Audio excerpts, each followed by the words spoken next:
करेंगे खबरों का। देश में शुक्रवार को कोरोना वैक्सीनेशन का नया रिकॉर्ड बन गया। भारत में 27 अगस्त को 1 करोड़ से ज्यादा लोगों को टीके लगाए गए। 16 जनवरी को वैक्सीनेशन ड्राइव की शुरुआत के बाद सबसे ज्यादा लोगों का टीकाकरण है। इसके बाद आपको बता दें कि इसके साथ ही देश में वैक्सीनेशन कवरेज 62 करोड़ को पार कर गया है। स्वास्थ्य मंत्रालय के अनुसार सबसे ज्यादा 28,62,000 टीके लगाकर यूपी पहले नंबर पर है। इसके बाद कर्नाटक में 10.79 लाख और महाराष्ट्र में 9.84 लाख डोज लगाए गए। स्वास्थ्य मंत्री मनसुख मंडाविया ने भी सोशल मीडिया पर इसकी जानकारी दी। इस उपलब्धि पर प्रधानमंत्री नरेंद्र मोदी ने सोशल मीडिया पर लिखा कि आज रिकॉर्ड वैक्सीनेशन हुआ है। 1 करोड़ की संख्या को पार करना एक अहम उपलब्धि है। टीका लगवाने वालों और इस अभियान को सफल बनाने वालों को बधाई।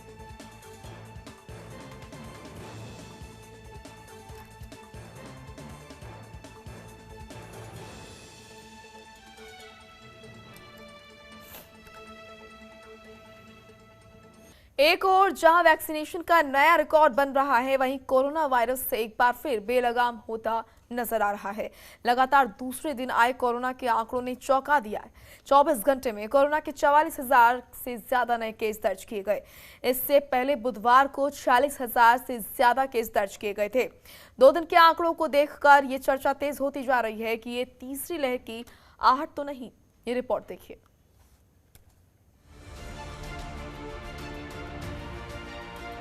देश में कोरोना संक्रमण की रफ्तार बढ़ती जा रही है। लगातार दूसरे दिन आए कोरोना के नए आंकड़ों ने चौंका दिया है। कोरोना मामले के बीच 5 राज्यों के आंकड़े दिन प्रतिदिन डरा रहे हैं। स्वास्थ्य मंत्रालय की तरफ से जारी आंकड़ों के मुताबिक भारत में पिछले 24 घंटे में कोरोना वायरस के 44,000 से ज्यादा नए मामले सामने आए हैं। 32,000 से ज्यादा मरीजों की रिकवरी हुई है और 493 लोगों की कोरोना से मौत हुई है। 1 लाख से अधिक एक्टिव केस केरल में हैं और 10,000 से 1 लाख के बीच के जो एक्टिव केसेस हैं वो 4 राज्यों में हैं, महाराष्ट्र, कर्नाटक, तमिलनाडु और आंध्र प्रदेश। और अगर हम देश के एक्टिव केसेस में इनका योगदान देखें तो केरल 51%, महाराष्ट्र 16% और बाकी 3 राज्य 5% से लेकर 4% तक उनका योगदान है। पॉजिटिविटी भी लगातार घट रही है। भारत में गुरुवार को मिले कुल कोरोना मरीजों की संख्या का 88.45% हिस्सा सिर्फ 5 राज्यों से है। उसमें भी 67.35% नए कोरोना मामले अकेले केरल से सामने आए हैं। 24 घंटे में 44,543 नए संक्रमित मिले हैं। 32,920 मरीज ठीक हुए हैं। 24 घंटे में 493 लोगों की मौत हुई है। एक्टिव केस की संख्या में 11,125 का उछाल आया है। बुधवार को 46,280 केस सामने आए थे। 88.45% मामले सिर्फ 5 राज्यों से हैं।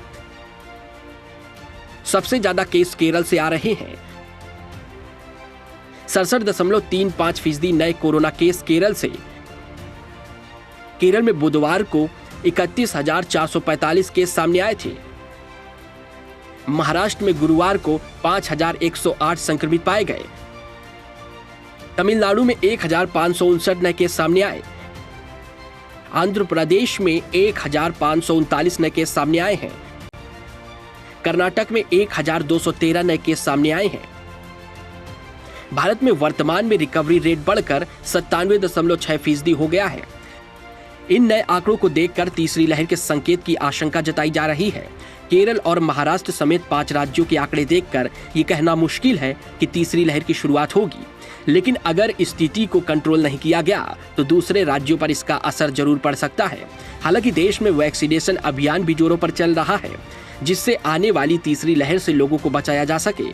तीसरी लहर का आना जरूरी नहीं है, लेकिन कुछ लापरवाही या एंटीबॉडीज में कमी होने की वजह से ये आ भी सकती है।